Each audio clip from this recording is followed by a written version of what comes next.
So जानेवारीच्या सुरुवातीला मी जसं म्हणालेली की ह्या वर्षी ज्योतिर्लिंग दर्शन स्टार्ट करायचं आहे आणि आता मी निघाले माझ्या फर्स्ट ज्योतिर्लिंग दर्शनसाठी, तेही घृष्णेश्वरला. आणि संभाजीनगर पण थोडंसं एक्सप्लोअर करू. So let's get started. So आता आमची ट्रेन आहे राजा राणी एक्सप्रेस CST वरून. मी सगळ्या डिटेल्स द्यायचा ट्राय करेन, कितीची ट्रेन आहे, कुठून आहे. आणि आता सगळे फ्रेंड्स पण तिकडेच भेटतील. सो थोडा लेट झालाय, बट आपण ट्रेन कॅच करते आणि बाकीच्या डिटेल्स देते.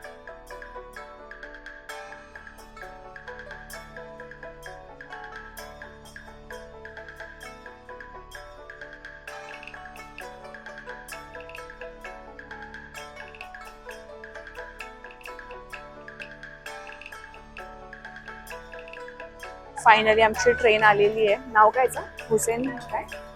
हुसेन नांदेड. जाऊ दे, राज्य राणी. ऍक्च्युली फर्स्ट सीटलाच फक्त समोर असतो.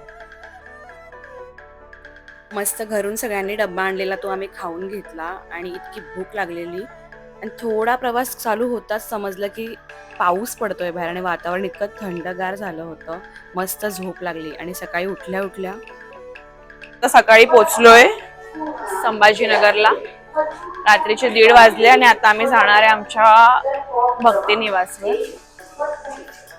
ब्लॉगर ऑन हे आमचे थकेले ब्लॉगर बघा. सो इथून कसं जायचं, तर आम्ही इथून प्रायव्हेट व्हेकल केली आहे जी आम्हाला 4 ते 5 ठिकाणी फिरवणार आहे.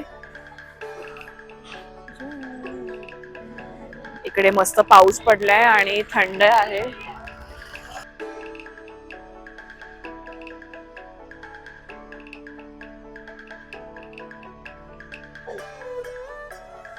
तरी करायला ये. सो आम्ही आता पोचलोय आमच्या गुरुकृपा भक्त निवासमध्ये, जिथे आमचा स्टे आहे. आणि इथून फक्त 2 मिनिटावरच मंदिर आहे आणि मंदिर 5 वाजता ओपन होणार आहे. आणि आत्ता ती आरती अटेंड करायची आहे. सो मंदिरात भेटू.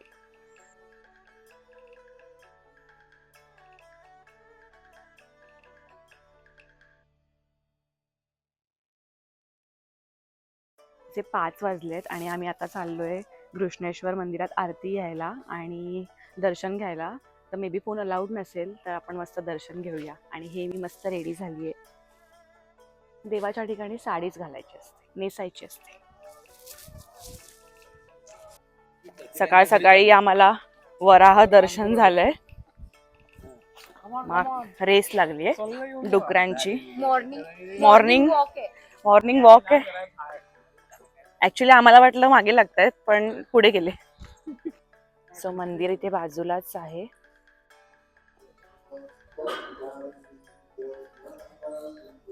मस्त आम्ही आरतीच्या वेळेलाच पोहोचलोय.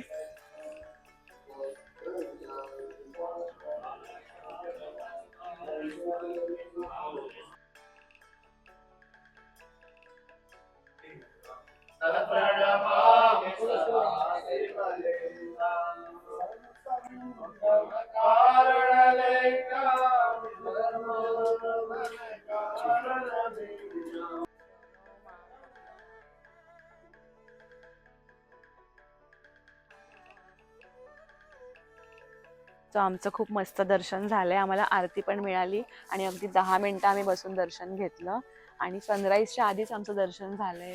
सो आता थोडं साडी नेसली आहे तर सनराईजचे फोटोज मस्त घेऊ. मंदिराच्या गाभाऱ्यात फोटोज अलाउड नाही आहेत आणि पुरुषांना मेल्सना सगळे वरचे कपडे काढूनच दर्शन घ्यायचंय. खूप छान दर्शन झालं आणि हे माझं पहिलंच ज्योतिर्लिंग होतं आणि खूप मस्त एक्सपिरियन्स होता. चला आता नेक्स्ट स्पॉटला जाऊया.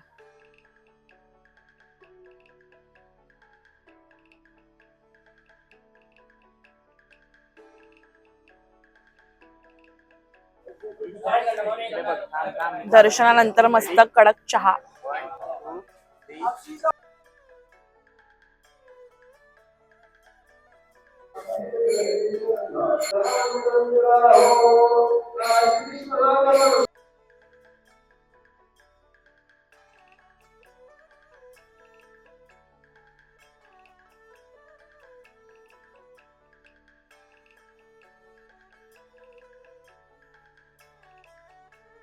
सो आमचा सेकंड स्पॉट आहे पुण्यश्लोक अहिल्याबाई होळकर कुंड.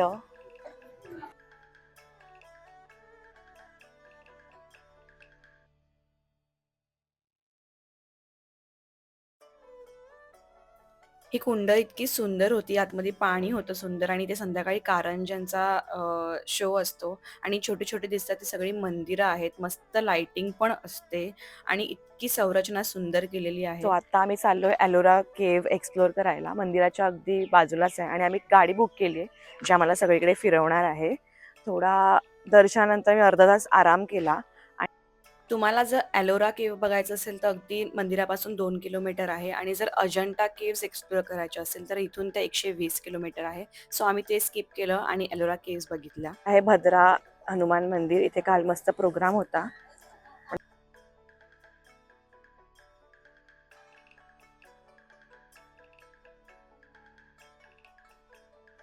हे एकमेव असं मंदिर आहे जिथे हनुमानाची शयन रूपात मूर्ती आहे आणि खूप खूप सुंदर मूर्ती आहे.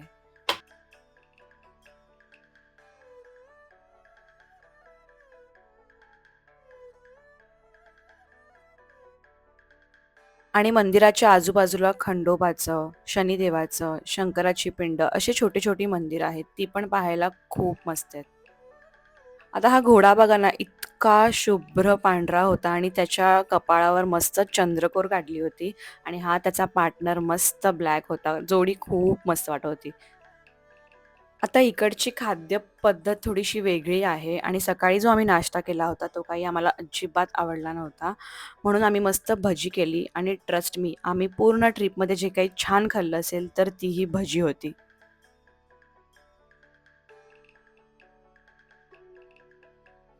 आता एलोरा केव्हजवळ आम्ही पोहोचलोय आणि भयंकर ऊन होतं. त्याआधी मस्त एक उसाचा रस पियालो. सो आहे मस्त एलोरा आणि अजंठा केव्सचा एंट्रन्स खूप सुंदर. आता बघू केव्स फिरायला किती वेळ लागणार आहे तो.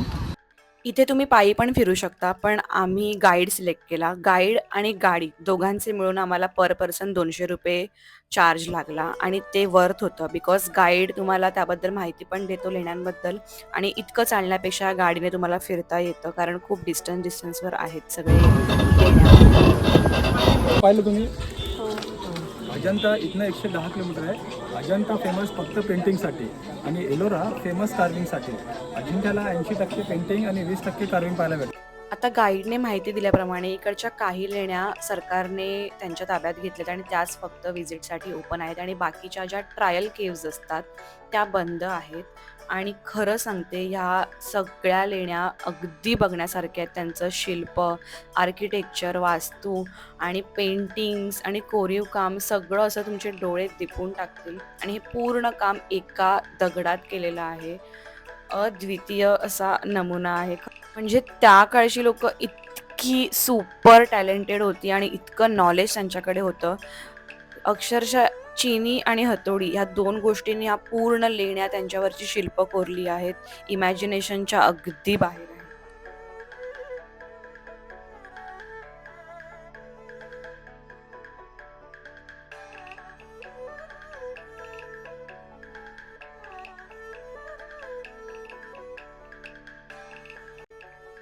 गाईडच्या सांगण्याप्रमाणे तेव्हा ह्या लेण्या सुरक्षेसाठी, व्यापारासाठी वापरल्या जायच्या. जो काही व्यापार व्हायचा तेव्हा तिकडचं जे सोनं नाणं असायचं ते इथे ठेवलं जायचं. राहण्यासाठी पण उत्तम सोय केली जायची आणि त्यानंतर इथे 3 टाईपच्या लेण्या आहेत. बुद्ध लेण्या आहेत, एक हिंदू लेण्या आहेत आणि जैन लेण्या आहेत. तिन्ही पण खूप खूप सुंदर आहेत. आणि ही सगळ्या शिल्पांमध्ये स्टोरीज आहेत. शिवपार्वती, बुद्धिझम आणि प्रत्येक गोष्ट इकडे स्टोरी वाईज कोरली गेली आहे. रामायण असो, महाभारत असो. फक्त ते बघून आपल्याला समजलं पाहिजे आणि प्रत्येक लेणी अशी एकदम टक लावून पाहिली तर खूप खूप काही दडलेलं आहे त्यामध्ये.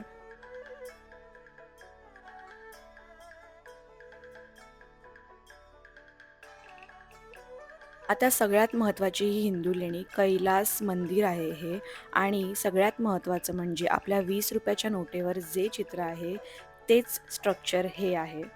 हे एकमेव जगातलं मंदिर आहे म्हणजेच आधी कळस बांधला गेला आणि त्यानंतर वरपासून खालपर्यंत बेसपर्यंत आला आणि अशी ही राणीची मागणी होती की जोपर्यंत मी मंदिराचा कळस बघत नाही तोपर्यंत जेवणार नाही आणि म्हणून राजाने हे बांधकाम करून घेतलं.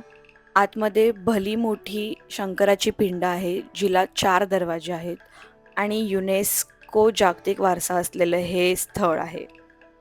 आता आम्ही व्हिजिट केलं ते म्हणजे इथे असलेलं एकमेव असं विश्वकर्मा मंदिर आणि त्याच्याच बाजूला आहे ही भली मोठी शिवपिंड आकाराचं मंदिर आणि इथे तुम्हाला घडतं 12 ज्योतिर्लिंगांचं दर्शन. आणि आम्ही ज्या वेळेस गेलेलो त्यावेळेस सकाळी सूर्यकिरणं थेट पडत होती ते म्हणजे इथे गाभारात असलेल्या मेन शिवपिंडीवर.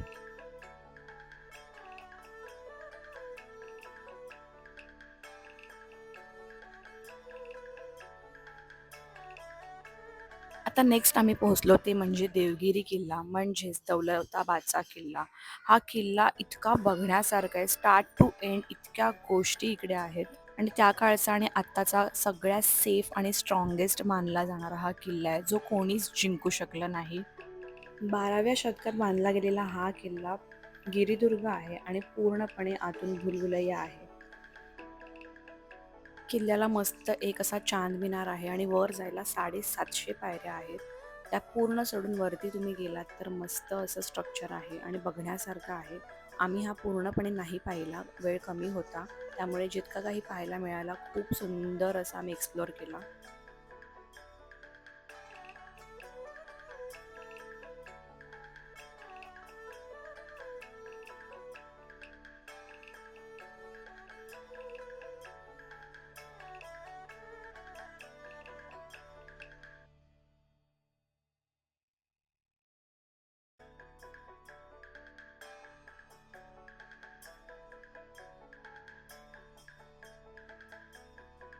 आता नेक्स्ट स्पॉट होता तो म्हणजे बीबी का मकबरा. हा छत्रपती संभाजीनगरमधील 17व्या शतकातील एक ऐतिहासिक वास्तू असून ज्याला मराठवाड्याचा ताजमहल किंवा दक्षिणेतील ताजमहल असे पण म्हणतात.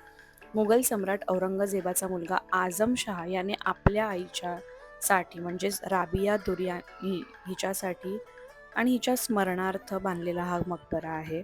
सेम टू सेम ताजमहाल जसा आहे तसा हा स्ट्रक्चर आहे. आता एखादी वास्तू इतकी सुंदर असेल, छान असेल, बघण्यासारखी असेल आणि काही लोकांनी तिकडे असं डेकोरेशन केलं नाही तर त्याचा काय फायदा? जाऊ दे. आता वर जाऊया आणि बीबी का मकबराच्या इथे लोकांनी इतके पैसे का टाकलेत आणि का टाकले असावेत, हे मी तिकडच्या एका लोकल काकींना विचारलं आणि ते म्हणाले, की काही नाही, एकाने टाकलं म्हणून सगळ्यांनी टाकलेत आणि ते टाकून-टाकून इतके पैसे जमा झालेत, जे की गव्हर्नमेंट एव्हरी 2 मंथ्सने ते पैसे कलेक्ट करतं आणि घेऊन जातं. किती पैसे इथे टाकले गेलेत. एनिवेज स्ट्रक्चर अगदी खूप सुंदर होतं.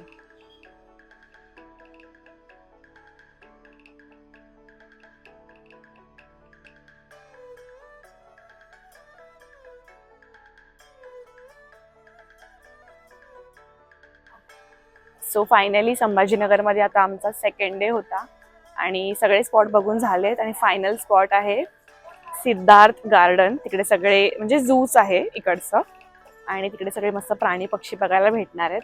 सो हा असेल आमचा लास्ट स्पॉट. खूप मजा आली. खूप ऐतिहासिक शहर आहे, खूप हिस्ट्री आहे आणि बघण्यासारखं खूप काही आहे.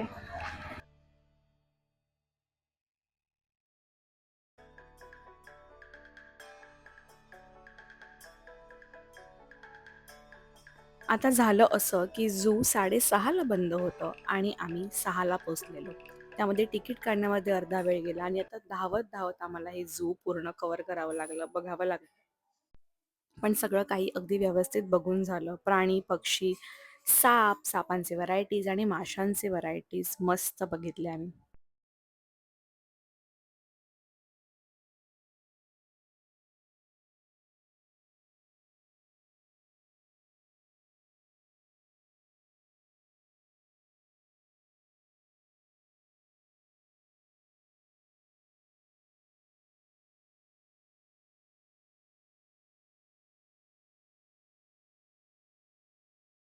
मस्त इव्हनिंगचा सनसेट एन्जॉय केला, छान गप्पा मारल्या, फ्रेंड्ससोबत टाईम स्पेंड केला आणि हा रात्रीचा आता इकडचा आमचा लास्ट डिनर. एक दिवसात आम्हाला जितकं काही एक्सप्लोअर करता आलं आम्ही केलं. इकडचा प्रवास खूप छान झाला. नेक्स्ट टाईम नवीन जागी भेटू. छोटासा व्हिडिओ बनवायचा ट्राय केलाय. तुम्ही पण इथे व्हिजिट केलंय का नक्की सांगा. व्हिडिओ कसा वाटला ते